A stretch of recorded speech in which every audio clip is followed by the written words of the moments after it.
جہنم کی کیفیت کیا ہوگی پتہ ہے؟ جہنم اس دن پکڑ کر کے لائی جا رہی ہوگی، فرشتے اس کو لا رہے ہوں گے۔ کتنی بڑی ہے جہنم یا دوزخ، یہ کتنی بڑی ہے، اللہ اکبر، اندازہ نہیں کر سکو گے۔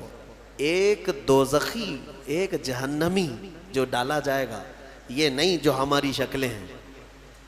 حدیث پاک میں حضور صلی اللہ علیہ وسلم فرماتے ہیں جہنمی کی اتنی بڑی شکل ہوگی کہ مکہ اور مدینے کے بیچ کا پورا فاصلہ بھر جائے گا ایک ہی جہنمی سے۔ اگر وہ بیٹھ گیا، 400 کلومیٹر ہے مکہ سے مدینے کا فاصلہ، 425 کلومیٹر کا فاصلہ ہے۔ حضور فرماتے ہیں کہ اس دور اتنا لمبا چوڑا ایک جہنمی ہوگا، اور پھر جب کروڑوں جہنم میں ڈالے جائیں گے تو جہنم کی وسعت کتنی ہوگی، وہ کتنی بڑی ہوگی، اندازہ نہیں کر سکتے۔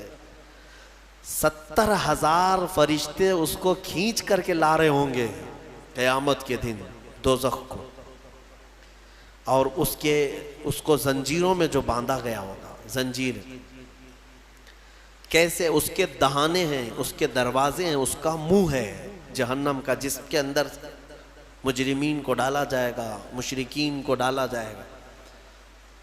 تو روایات میں ہے کہ اس کو 70,000 فرشتے زنجیروں میں جکڑ کر کے لا رہے ہوں گے، ایک ایک زنجیر پر 70,000 زنجیریں ہیں اس کی، اور ہر زنجیر پر 70,000 فرشتے اس کو جکڑ کر کے لا رہے ہوں گے۔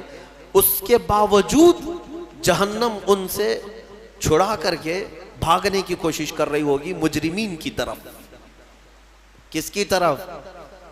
محشر میں جو مجرمین موجود ہوں گے ان کی طرف لپکنے کی کوشش کر رہی ہوگی فرشتوں کے ہاتھوں سے زنجیر کو چھڑا کر۔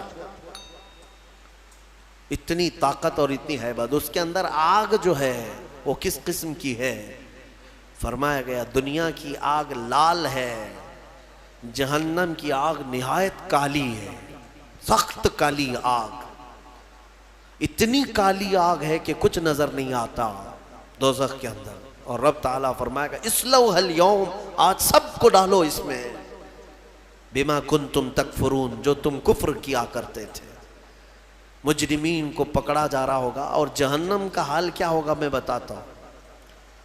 وہ فرشتوں کے ہاتھوں سے چھٹپٹا رہی ہوگی، اچھل اچھل کر کے جا رہی ہوگی، اور کیا کہتی ہے جانتے ہیں؟ 26ویں پارے میں سورہ قاف میں رب تبارک و تعالیٰ فرماتا ہے مجرمین کو ڈالا جا رہا ہے، ڈالا جا رہا ہے، ڈالا جا رہا ہے۔ تو اللہ تعالیٰ اس سے پوچھے گا جہنم سے حلم تلأتی، بس پیٹ بھر گیا تیرا؟ جہنم کہتی وہ تقول حل من مزید، وہ کہے گی اے اللہ اور کچھ زیادہ ہو جائے، اور کچھ زیادہ ہو جائے، اور کچھ انسانوں کو ڈال۔ اس دن وہ پکارتی رہے گی اور میرے اندر ڈالا جائے، اور میرے اندر ڈالا جائے۔ اور جانتے ہیں جب اس کی آگ کم پڑنے لگ جائے، دھیمی ہونے لگ جائے، تو آگ بھڑکانے کے لیے انسانوں کو اور پتھروں کو گرایا جائے گا، اس کا ایندھن ہے۔ جیسے پیٹرول ڈالنے سے آگ بھڑک جاتی ہے، جہنم کی آگ انسانوں اور پتھروں کو ڈالتے ہی بھڑک جائے گی۔ یہ جہنم کی کیفیت ہے دوزخ کی۔ اور جہنم کا سب سے ہلکا عذاب کیا ہے؟ سب سے ہلکا، اگر کوئی چلا بھی گیا، تھوڑے سے گناہوں کی سزا بتا کر کے واپس آنے والا ہے، تو حدیث رسول میں ملتا ہے سب سے ہلکا عذاب یہ ہے کہ وہاں آگ کی جوتیاں پہنائی جائیں گی جس کی گرمی سے اس کا بھیجا کانوں سے باہر آ رہا ہوگا، پک پک کر کے ابل رہا ہوگا۔ یہ سب سے ہلکا عذاب جہنم کا۔ پھر جس کے بارے میں اللہ نے عذاب علیم کہا، عذاب عظیم کہا، عذاب مہین کہا، وہ کیسا عذاب ہوگا؟ عذاب علیم کا مطلب دردناک عذاب، عذاب عظیم کا مطلب بڑا عذاب، عذاب مہین کا مطلب ذلت والا عذاب۔ وہ کیسے عذاب ہوں گے وہ اللہ بہتر جانے۔ جہنم کا خوف ایک مومن کے اندر خشیت پیدا کرتا ہے، اللہ سے ڈر پیدا کرتا ہے۔ تم ہلکے میں لیتے ہو اس چیز کو؟ ذرا موم بتی میں اپنی انگلی رکھ کر کے دکھانا، یا چولہے میں جا کر کے اپنا ہاتھ رکھ کر کے دکھانا، اگر چمڑی جل گئی تو 8 دن تک اس کی مرہم پٹی پہ لگ جائیں گے، ہا ہو کرتے رہیں گے، جلے ہوئے آدمی کو سکون کبھی نہیں۔ لیکن دوزخ میں جب ڈالا جائے گا، ایک بار چمڑی جل گئی تو ختم ہو جائے گا، ایک بار یہاں آگ میں جل گئے تو مر گئے، پھر کیا ہونا ہے؟ لیکن دوزخ میں ایسا نہیں کہ اب تم وہاں جب تک جلتے رہو گے موت نہیں آئے گی، موت ختم کر دی جائے گی۔ مرنا ایک ہی بار ہے انسان کو یہاں دنیا میں، پھر قیامت کے دن موت کو بھی اللہ تعالیٰ موت دے دے گا، ختم۔ اب نہ جنتی مرے گا نہ دوزخی مرے گا، کوئی مرنے والا نہیں ہے وہاں پر۔ دوزخ میں جو گئے چاہے وہ جتنے بھی عذابات آئیں موت نہیں آئے گی، یہی تو سب سے بڑا ٹینشن ہے وہاں پر۔ کفار و مشرکین مانگیں گے کہ موت دے دے ہم کو، لیکن موت نہیں آئے گی۔ اور جب چمڑی جلتی ہے تو لوگ یہ سمجھتے ہیں ایک بار جلے گی تو دوسری بار پھر کیا جلے گی، جلی ہوئی چیز کو کیا جلایا جائے گا؟ اللہ تعالیٰ فرماتا ہے کلما نضجت جلودہم بدلناہم جلودا غیرہا لیذوقوا العذاب۔ اللہ فرماتا ہے جب جب آگ سے پک جائے گی نا چمڑی، نضجت کہتے ہیں پھل کی طرح پک جانا، جو پل پلا ہوتا ہے پھل، چمڑی پیپ سے پک جائے گی، بھر جائے گی۔